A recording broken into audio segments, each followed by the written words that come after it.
وہابی کون لوگ ہیں؟ وہابی اور ایک عام مسلمان میں کیا فرق ہے؟ دیکھیے، وہابی کا لفظ بطور گالی استعمال کیا جاتا ہے، جیسے جماعت اسلامی کے لوگوں کو لوگ مودودیہ کہہ دیتے ہیں۔ تو اول تو یہ لفظ کسی شکل میں بھی زبان پہ نہیں لانا چاہیے، کبھی استعارتاً کسی شخص کو معین کر کے نہیں کہنا چاہیے کہ وہ وہابی ہے۔ یہ وہ یعنی توہین ہے جس سے کہ اللہ تعالیٰ نے روکا ہے۔ لیکن وہ کون لوگ ہیں جنہیں وہابی کہا جاتا ہے؟ نجد میں آج سے تقریباً 250 سال پہلے ایک شخصیت پیدا ہوئی، محمد ابن عبد الوہاب۔ انہوں نے دین کی خدمت کی، دین کی اصلاح کا کام کیا، جو بھی مسلمانوں میں غلط چیزیں رائج تھیں، مشرکانہ اعتقادات، بدعات، ان کا قلقمہ کیا اور ایک تحریک شروع کی۔ اس کا پھر معاہدہ ہو گیا آل سعود کے ساتھ کہ آل سعود ایک ابھرتا ہوا قبیلہ تھا یہ، تو ان دونوں کا معاہدہ یہ ہو گیا کہ ہم مل جل کر کام کرتے ہیں، اگر حکومت کو ہم قائم کر لیں تو اس کی حکومت، اس کا انتظام جو ہے دنیاوی وہ آل سعود کے پاس رہے گا، اور اس کے دینی معاملات جو ہیں وہ آل شیخ کہلاتے ہیں، وہ اب شیخ محمد بن عبد الوہاب کے خاندان کے پاس۔ اس طرح یہ سعودی ڈائنیسٹی شروع ہوئی۔ پہلے نجد میں حکومت بنی، پھر انہوں نے حجاز کو بھی فتح کر لیا، تو حرمین شریفین بھی انہی کے زیر انتظام آ گئے۔ تو یہ جو ایک سلسلہ چلا ہے، تو اب ان میں محمد ابن عبد الوہاب رحمۃ اللہ علیہ نے جہاں بہت اچھے کام کیے، وہاں ایک پہلو ایسا بھی تھا جس پہ اختلاف پیدا ہوا۔ انہوں نے تصوف پر بڑی شدید تنقیدیں کی، اور اس میں کچھ میں سمجھتا ہوں کہ جیسا ہوتا ہے، کوئی جب بھی ریفارمر کھڑا ہوتا ہے، کوئی مصلح، تو جذبات میں آ کر بعض اوقات سخت باتیں بھی کہہ دیتا ہے۔ تو اس طرح کی کچھ باتیں بھی انہوں نے فرمائی ہیں۔ اس کا رد عمل ہندوستان میں خاص طور پر ہوا، اور انگریز نے وہاں پر جو شہیدین کی تحریک تھی، شاہ اسماعیل شہید اور سید احمد بریلوی رحمۃ اللہ علیہ، ان کی جو تحریک تھی، اس کو بدنام کرنے کے لیے یہ کہہ دیا کہ یہ انہی وہابیوں کے پیروکار ہیں، اور ہمارے ہاں بعض علماء نے پھر ان کی مخالفت اسی وجہ سے کی اور فتوے دیے ان کے خلاف۔ تو اب یہ لفظ جو ہمارے ہاں بریلوی مکتب فکر کہلاتا ہے، اس کی سب سے بڑے گالی ہے جو وہ دے دیتا ہے۔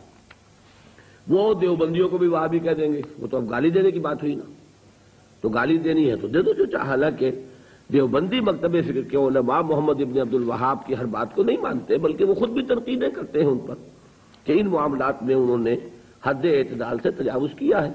میں اس وقت فیصلہ نہیں کر رہا کون سی بات اور صحیح ہے یا نہیں ہے، میں صرف بات آپ کو بتا رہا ہوں کہ دیوبندی علماء کو بھی ان سے کچھ اختلافات ہیں۔ ہاں، ہمارے ہاں جو اہل حدیث حضرات ہیں وہ ان کے خیال سے کلیتاً جو ہیں وہ متفق ہیں۔ اب ہمارے ہاں کیا ہوتا ہے کہ جس کو بھی بدنام کرنا ہو عوام کی نگاہوں میں، اسے کہہ دو وہابی ہے۔ اس کا ایک لطیفہ بھی بیان ہوتا ہے، جبکہ ہندو بھی تھے، اور ہمارے پاکستان میں کہتے ہیں کہ ایک جگہ پر کوئی بنیا تھا، وہ مولوی صاحب جو تھے وہ اس سے سودا لیتے رہتے تھے قرض پر۔ ایک موقع پہ آ کے بنیے نے کہہ دیا کہ مولوی صاحب اب آپ کو میں سودا مزید نہیں دوں گا، پہلا حساب چکا دیجیے۔ تو انہوں نے واعظ میں کہہ دیا کہ فلاں شخص سے شنکر لال سے اب سودا نہ لو مسلمانوں، وہ وہابی ہو گیا۔ لوگوں نے اس کا بائیکاٹ کر دیا، تو اس نے ہاتھ جوڑ دیا آ کر۔ تو وہابی اس معنی میں اب گالی کے طور پر لفظ استعمال ہو رہا ہے۔ اللہ تعالیٰ مجھے اور آپ کو اس سے بچائے۔ محمد ابن عبد الوہاب رحمۃ اللہ علیہ نے بہت کام اچھے کیے۔ اس عرب میں بھی بہت شرک ہو رہا تھا، قبر پرستی ہو رہی تھی، یہاں تک کہ جو یمن سے حاجی آتے تھے، طائف سے گزرتے ہوئے حضرت عبداللہ ابن عباس کی قبر چونکہ طائف میں ہے، پہلے اس کا طواف کرتے تھے، پھر جاتے تھے خانہ کعبہ کے طواف کے لیے۔ تو انہوں نے ان تمام چیزوں کو ختم کیا ہے، اور ابھی تک تو انہی کے اثرات تھے اصل میں کہ جو سعودی عرب میں چل رہے ہیں۔ اب جو نئی نسل ابھر آئی ہے تو وہ آل شیخ کا عمل دخل جو ہے وہاں بہت کم ہو گیا ہے۔ آگے حالات کیا ہوتے ہیں تو اللہ کے علم میں، یہ ہے اصل شے۔ تو اس کو جو حقیقت ہے اسی تک رکھنا چاہیے۔ میں ان ائمہ میں دو بنیادی قسمیں ہیں، ایک محدثین اور ایک فقہا۔ محدثین، ان کا کام کیا تھا؟ قرآن تو اللہ نے خود جمع کر دیا تھا، میں پہلے دن بیان کر چکا ہوں حضور کے سیرہ مبارک میں۔ حضور نے صحابہ کو اسی ترتیب سے قرآن پڑھا دیا، اور سینکڑوں صحابہ نے یاد کر لیا۔ پھر جو کمی اگر رہ گئی تھی کتابی شکل میں حضرت ابو بکر لے آئے، پھر اگر اس میں کوئی فرق پڑ رہا تھا پڑھنے کے انداز میں تو ایک کتابت کے اوپر جمع کر دیا حضرت عثمان نے، بات ختم ہو گئی۔ خلافت راشدہ میں قرآن کا معاملہ تو محفوظیت کی آخری درجے کو پہنچ گیا۔ اب اصل مرحلہ کیا تھا؟ حضور کے اقوال مبارک کو جمع کرنا۔ صحابہ ہیں، منتشر ہو گئے ہیں، کوئی صحابی کوفے چلے گئے، کوئی صحابی دمشق چلے گئے، کوئی کہیں چلے گئے، کوئی کہیں چلے گئے۔ اب ان سب کے پاس، کسی کے پاس اتنی احادیث، کسی کے پاس اتنی احادیث، ان کو جمع کرنے کا کام، پھر چھان پھٹک کرنے کا کام، پھر مرتب کرنے کا کام، یہ کس نے کیا؟ محدثین کرام نے۔ بہت بڑے محسن ہیں اس امت کے محدثین کرام، پوری زندگیاں کھپائیں۔ ایسا بھی ہوا ہے ایک محدث مدینے سے چلتے ہیں، انہیں معلوم ہوتا ہے کہ ایک صحابی دمشق میں ہے، ایک حدیث وہ بیان کرتے ہیں، ذرا باریک بات ہے سمجھ لیجئے گا۔ ان کو وہ حدیث معلوم تھی، لیکن وہ حدیث 3 راویوں کے راستے سے آ رہی تھی، ان کے پاس جو حدیث تھی وہ 2 راویوں کے حوالے سے تھی۔ اب وہ جاتے ہیں اور وہ دمشق کا سفر کرتے ہیں صرف اس حدیث کو سننے کے لیے، سواری سے اترتے بھی نہیں۔ میں نے سنا ہے آپ حضور کی یہ حدیث بیان کرتے ہیں، جی ہاں، ذرا مجھے سنا دیجئے۔ سنا دیا، ویسے ہی اپنے اونٹ کی جو ہے گردن موڑ لی کہ واپس، بھائی اترو، ٹھہرو، قیام کرو۔ نہیں، میں صرف ایک حدیث رسول تم سے سننے کے لیے آیا تھا، میں اپنے اس سفر میں کوئی اور مقصد جمع نہیں کرنا چاہتا۔ یہ کام کیا محدثین نے۔ لوگ سمجھتے ہیں جیسے کہ ڈرائنگ رومز میں بیٹھے ہوئے آرام سے کتابیں پڑھتے ہیں، شاید ایسے ہی محدثین کا کام تھا۔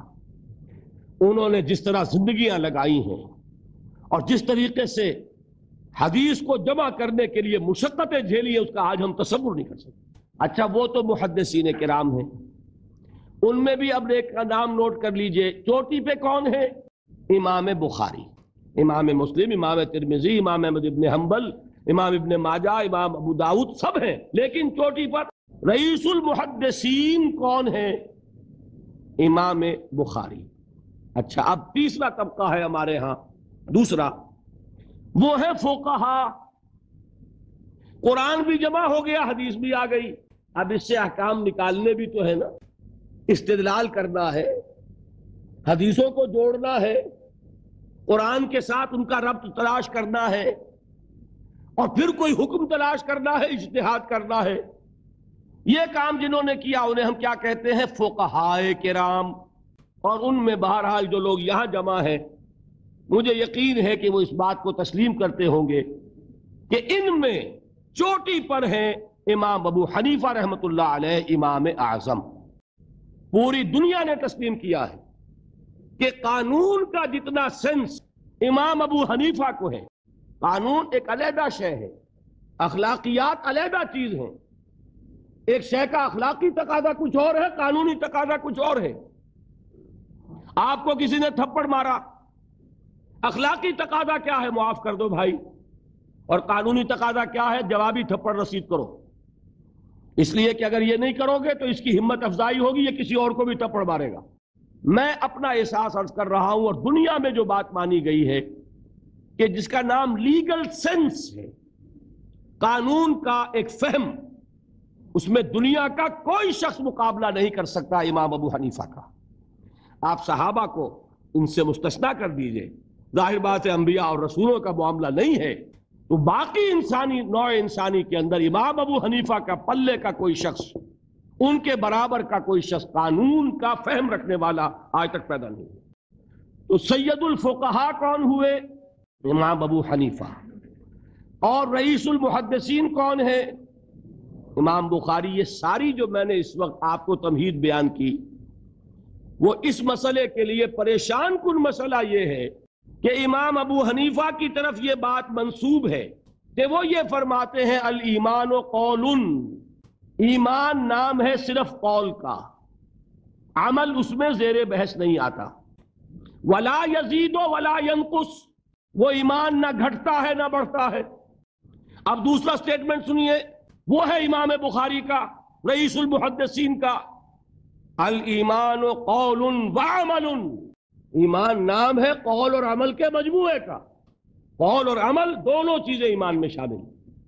وَيَزِيدُ وَيَنْقُصُ، وہ گھٹتا بھی ہے بڑھتا بھی ہے۔ ایک مسلمان کو پریشان ہو جانا چاہیے کہ نہیں؟ ایمان جیسی بنیادی بات، سارا قصر تو یہیں سے تعمیر ہونا ہے۔ جڑ بنیاد ایمان ہے۔ ایمان کے بارے میں کوئی 14ویں صدی کے 15ویں صدی ہجری کے کوئی علماء ہو، بڑے سے بڑے ہوں، ان کا اختلاف ہو جائے تو تشویش نہیں ہوگی۔ یہ کن کے درمیان اختلاف ہو رہا ہے؟ رئیس المحدثین امام بخاری اور سید الفقہاء امام ابو حنیفہ، اور کتنا بنیادی اختلاف، بظاہر متضاد باتیں، بظاہر کہہ رہا ہوں میں، تو یہ تو معلوم ہوتا ہے کہ بہت زبردست اختلاف ہے جو حل نہیں ہو سکے گا۔ اللہ تعالیٰ کا شکر ادا کرتا ہوں، اس نے اس کا حل سمجھایا، اور کیسا سمجھایا؟ میں پورے انشراح صدر کے ساتھ کہہ رہا ہوں، اس میں کوئی تصنع نہیں، کوئی تکلف نہیں۔ میرے نزدیک دونوں باتیں 100% درست ہیں۔ یہ نہیں کہ 50% یہ درست 50% وہ درست، نہیں، یہ بھی 100% درست، یہ بھی 100% درست۔ فرق کیا ہے؟ محل مختلف ہے۔ امام ابو حنیفہ قانونی ایمان کی بات کر رہے ہیں، اور امام بخاری حقیقی ایمان کی بات کر رہے ہیں۔ قانونی ایمان کے اعتبار سے 100% درست ہے یہ بات کہ وہ صرف قول ہے، عمل نہیں، زیر بحث آئے گا۔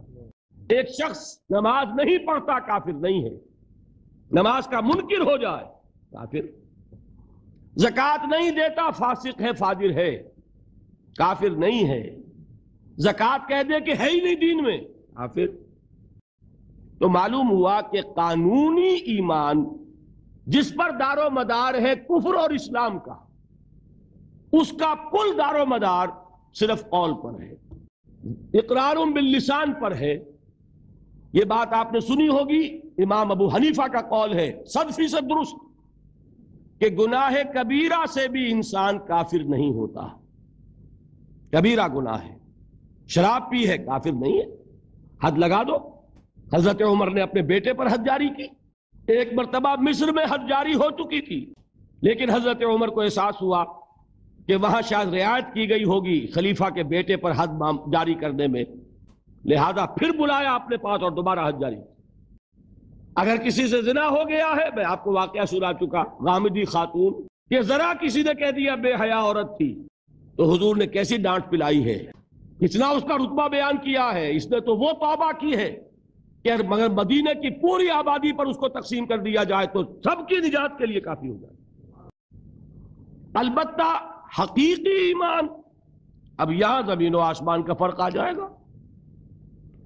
ایمان دل میں اتر جائے تو کون نہیں جانتا کہ دل میں جو بات اتر جائے وہ عمل پر ضرور اثر انداز ہوتی ہے۔ یہ بات سیدھی سی ہے، دل میں یقین ہو، عمل اس کے مطابق ہوگا۔ 2 اور 2 4 کی طرح مثالیں دے دوں آپ کو۔ آپ کو یقین ہے آگ جلاتی ہے، آپ ہاتھ ڈالتے ہیں اس میں، کیوں؟ یقین ہے کہ جلاتی ہے، لہذا کوئی شخص ہاتھ نہیں ڈالے گا، غلطی سے پڑ جائے تو پڑ جائے، جان بوجھ کے کون ڈالے گا؟ اچھا، میں بلکہ یہاں تک کہا کرتا ہوں کہ یقین تو بڑی دور کی شے ہے، گمان بھی ہو، گمان، اس کا نتیجہ بھی عمل میں نکل آتا ہے۔ کون شخص نہیں جانتا کہ سارے سانپ زہریلے نہیں ہوتے؟ معلوم ہے نا، لیکن جو سانپ ہے پتہ نہیں کم بخت یہ زہریلا ہے کہ نہیں؟ یقین نہیں ہے کہ یہ زہریلا ہے، ہو سکتا ہے کہ زہریلا ہو، صرف ظن ہے نا، آپ قریب پھٹکتے ہیں اس کے۔ معلوم ہوا کہ یقین تو بڑی شے ہے۔ کیا دل میں یہ یقین ہو کہ اللہ ہے اور مجھے دیکھ رہا ہے اور مجھے اس کے حضور میں حاضر ہونا ہے، پھر بھی آپ شراب پی سکیں گے؟ بتائیے۔ اگر چوراہے پر کانسٹیبل کھڑا ہے، آپ نے دیکھ لیا، ساتھ ہی آپ نے دیکھا ایک کونے میں موٹر سائیکل لے کر تیار سارجنٹ بھی کھڑا ہے، آپ کی گاڑی صحیح جگہ آ کے رک جائے گی نا، 1 انچ آگے نہیں بڑھے گی۔ اور اگر آپ نے دیکھا کہ چوراہا خالی ہے، کوئی دیکھنے والا ہے نہیں، تو اچھے بھی دائیں بائیں دیکھ کے نکل جاتے ہیں کہ نہیں؟ آدمی اپنے آپ کو دھوکہ دیتا ہے، بھائی یہ سارے ٹریفک رولز بچاؤ کے لیے ہے نا، تو دور دور تک کوئی ٹریفک نہیں ہے، خامخواہ کھڑا رہوں میں یہاں کائے کے لیے؟ لیکن دور دور تک کوئی ٹریفک نہ ہو لیکن سارجنٹ کھڑا ہو، پھر آپ پابندی کریں گے کہ نہیں؟ اگر یہ یقین ہو کہ اللہ ہے اور مجھے دیکھ رہا ہے تو کیا اس کا قانون توڑیں گے آپ؟ یقین والے ایمان کے ساتھ معصیت جمع نہیں ہو سکتی۔ قانونی ایمان کے ساتھ معصیت کے ڈھیر لگ سکتے ہیں، جیسے کہ ہمارے ہاں ہے لما تقولون ما لا تفعلون کبر مقتا عند اللہ ان تقولوا ما لا تفعلون۔ اے ایمان کے دعوے دارو، کیوں کہتے ہو جو کرتے نہیں ہو؟ اللہ کے غضب کو بھڑکانے والی ہے یہ بات کہ تم کہو جو کہ کرتے نہیں۔ ہماری امت کی اکثریت کا حال یہی ہے کہ نہیں؟ یہ کیا بات ہے کہ قانونی ایمان ہے، اس کے ساتھ معصیت کے انبار ہیں۔ حقیقی ایمان ہو تو معصیت کا وجود ہو نہیں سکتا۔ اب بتائیے ایمان اور عمل علیحدہ ہو جائیں گے کیا؟ یہ ہے مسئلہ جو امام بخاری کے سر پہ ہے۔